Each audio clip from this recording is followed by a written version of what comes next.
I don't know. You just got happy with the part to it. It's all a bit. It's out there. It's way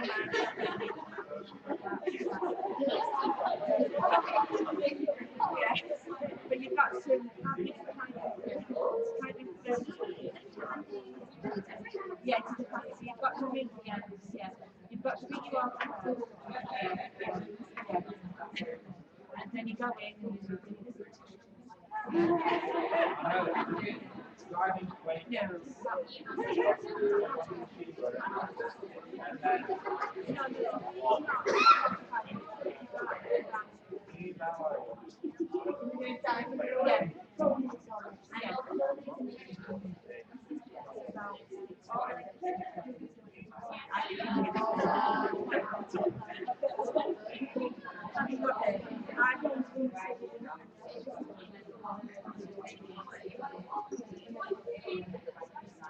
you will. Yes, you build it up as well. Like,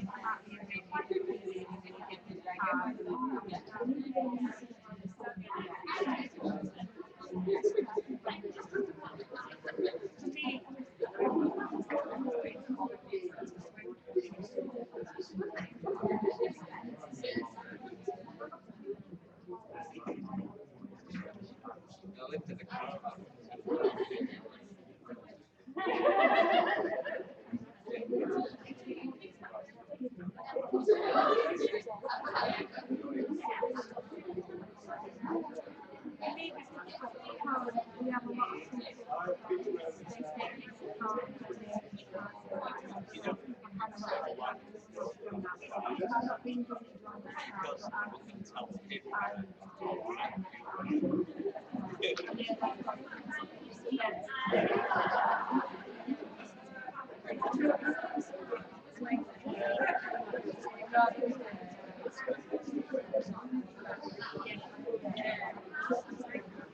I think it's and then if there's time I'm not sure yet. But they always started giving my class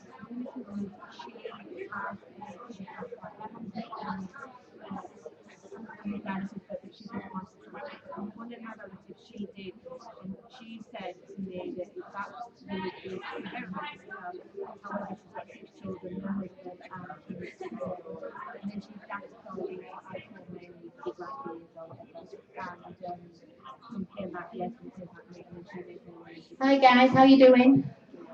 You'll know each other well now. Before we move on to our next, the next part of our programme, can I just ask you to think about if we've still got lots of our cards here for our pledge board, and it might be just from your discussions now, talking to people, that you've had a little thought about a pledge you want to make for your practice going forwards. It might be on something you've heard this morning in the presentations or the workshops. I just don't want you to forget about it. So I will be giving you a final reminder, a last reminder when we wrap up at the end of the day. Can I just want it now, just to remind you that they're there. So if you've got any thoughts, I'll come round actually and collect them just before the next workshop start or just after they've started, and we'll start filling up our pledge board up there so that you can see it hopefully before you go. Okay, so we've now got 3 more speakers to introduce who are going to be running our workshops this afternoon. Well, we've got 2 people who are going to come and introduce their workshop, and then our service users have done a video that we're going to watch. So first of all, and I'm on the wrong page, here's my programme. Stephanie Lawrence. We got Stephanie. Hi. So Stephanie's just going to talk to you for a few minutes about her workshop and her work as we did this morning. Hi everybody. I'm sorry I couldn't be here this morning. I've understood that you've had a really good morning, so that's great. Just to introduce myself first of all, I'm Steph Lawrence. I'm the head of Clinical Quality and Governance and the Executive Nurse for Airedale Wharfdale Craven Clinical Commissioning Group. That's quite a mouthful, but I think it's worth just spelling it out so that people know where I've come from. I am a nurse by background and only very recently have come out of practice. Up until about 4 months ago, I was part of the Airedale Collaborative Care team over in Airedale. So this is my first foray into commissioning and my first time out of clinical practice for 26 years. So, but I'm enjoying it, so that's good news. So I've been asked to talk to you about quality, quality in the NHS, not just in nursing, but in all health and social care, because that's obviously my role, that's what I do, and about how important quality is. So the workshop in a few minutes' time will look in a bit more detail about quality, but just to introduce it really, I've made it work, that's good news. The NHS has worked together really to come up with what it defines as quality for patients that use our services. I think, I'm obviously talking about the NHS here, but I think it's important to remember that actually I think this goes across the whole of health and social care. I don't think it's just about health services, I think it's about all services that deliver care to people, whether that be in hospitals, their own homes, wherever it might be. So it's defined as, Lord Darcy back in 2008, this definition has come from what he said then, and quality is about we will deliver high quality care if it's safe, if it's effective, and there's positive patient experience. And it's not achieved by focusing on one or two aspects of this definition. High quality care encompasses all three of those aspects, and that is really important. And there's equal importance on each of those aspects. There's been a lot in the press recently, you can't have missed this. Things like the report from Mid Staffordshire, the Francis report, that was what came out of there.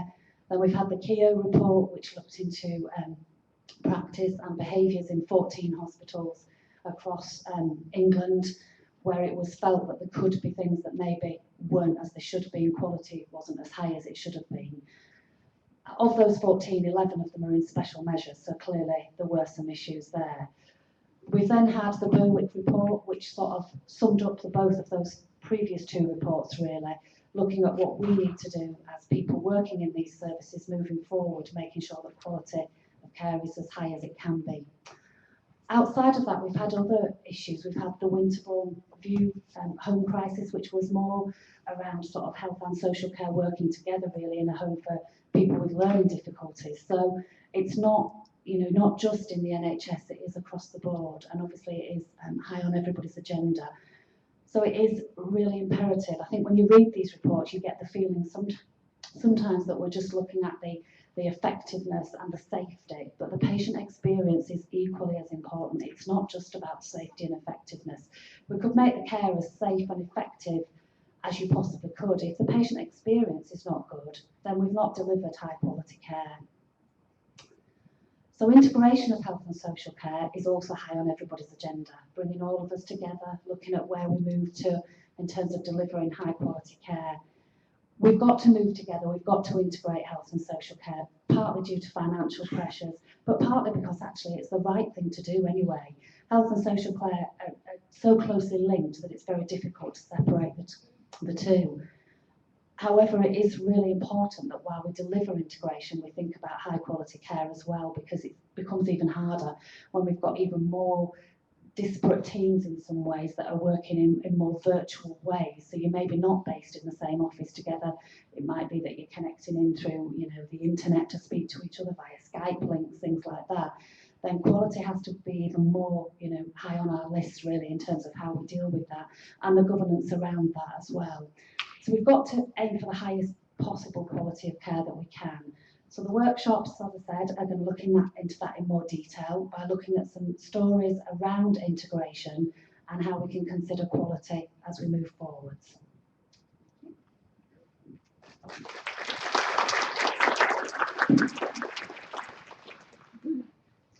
Thank you there, Stephanie. Okay, so John, I believe we've got John Walsh and Joe Smith, who are going to talk to you about their workshop.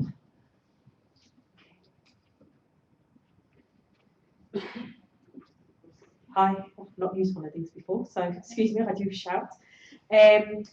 Our workshop is very much based around an experiential journey, which we'd like to welcome you upon. So what we're not going to do is talk so much theory. What we're actually going to do is experience what it's like to be at the end, at the receiving end of unintegrated services. And then what we'd like to do is discuss how it could be better when services become integrated and work together. For myself and John, we both work in homeless services in Leeds and have done for many years.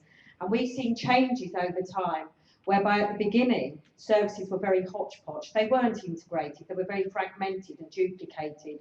And by virtue of the work that we do, and over time, we've learned the benefits of an integrated approach. So we would like to welcome you to our workshop. And those of you that do choose to come, please bring your coats and bags. We're not going outside, but they will be useful in what we're going to do. Yeah, I think there's sort of just, we won't say too much about the workshop, we'd invite you to come along and see. But two themes we would sort of share now. I think the first theme is what Joe's touched on in terms of integration. And myself and Joe both work in the integrated care manner. Joe works with adult social care as the mental health social worker for the homeless. I work at York Street Health Practice, which is the centre of health and wellbeing for people homeless, temporary housing in the asylum system.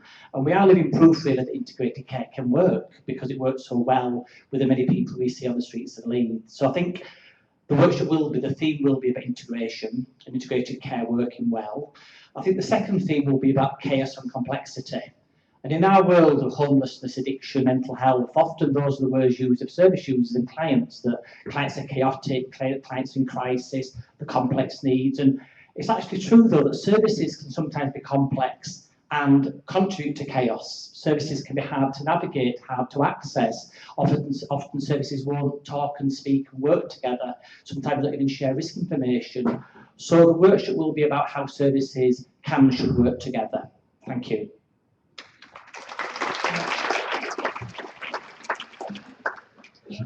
Okay, thank you very much there, guys. And we have a service user video, I believe now.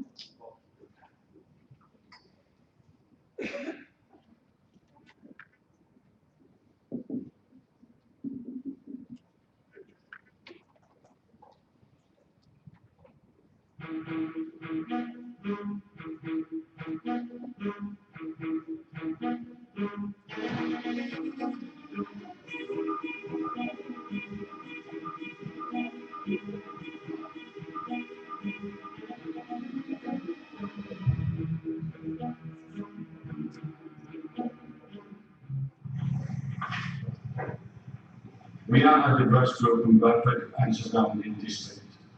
To hopefully reflect the diverse group you will be working with in the future here with us.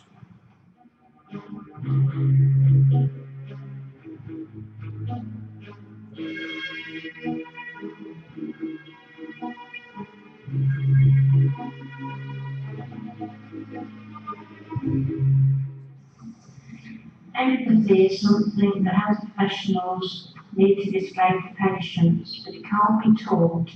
The best way to learn it is from the patients of how they like health professionals to treat them.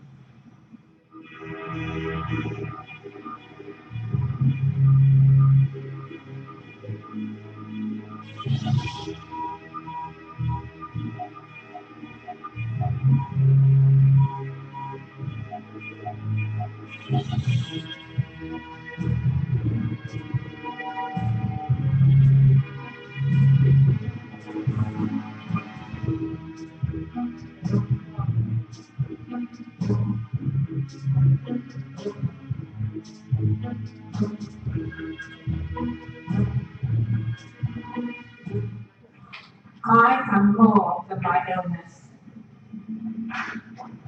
I am uniquely me. Ask me, then listen. A smile is contagious.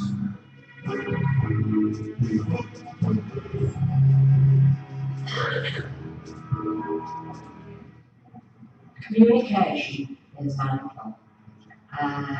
We all communicate in different ways. Sometimes it's through speaking or through listening. Sometimes it's reading different material, or we talk to each other through sign language when we have no speech, or touch when we have no sight.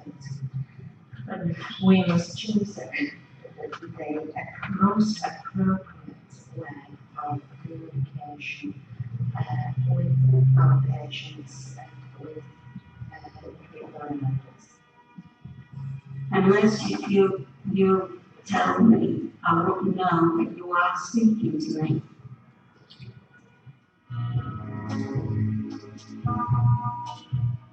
People have different ways in how they would like information. Information in print is of no use at all to visually impaired people. A CD, as in audio, would be nice, to listen to, or Braille. Don't always assume that visually impaired people all are Braille readers. They are not. It's a skill that takes over 2 years. So please, will you not bring all the print?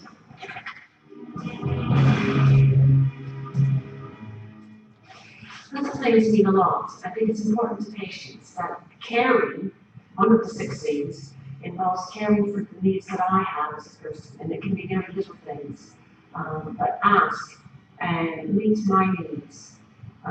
And the other thing was talk to your carers.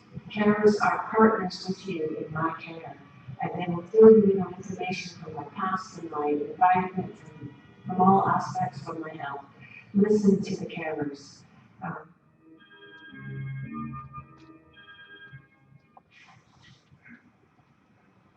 Hello, my name is Richie. I come to you. My interest is training people and making people aware of physical disabilities. And I do a lot of training with different communities. So if you would like me to come along to any of your teach system, let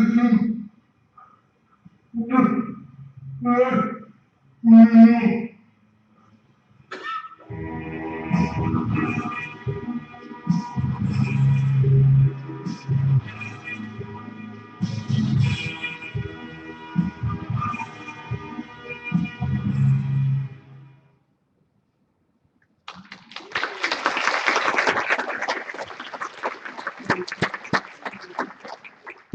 Wow. Okay. Thank you very much to all of our organisers and presenters of our next workshops. You've got 10 minutes break now, is that correct? 10 minutes break. We've got cups of tea upstairs, cups of tea and coffee, comfort break, and if we could have you back at your workshops in 10 minutes time. I'm just going to check where you all are this afternoon. I believe John is upstairs, is that correct? Yeah, so if you go into the workshop with John, then that one will be upstairs and the other 2 will be down here. Okay, so we'll look forward, we'll reconvene in 10 minutes.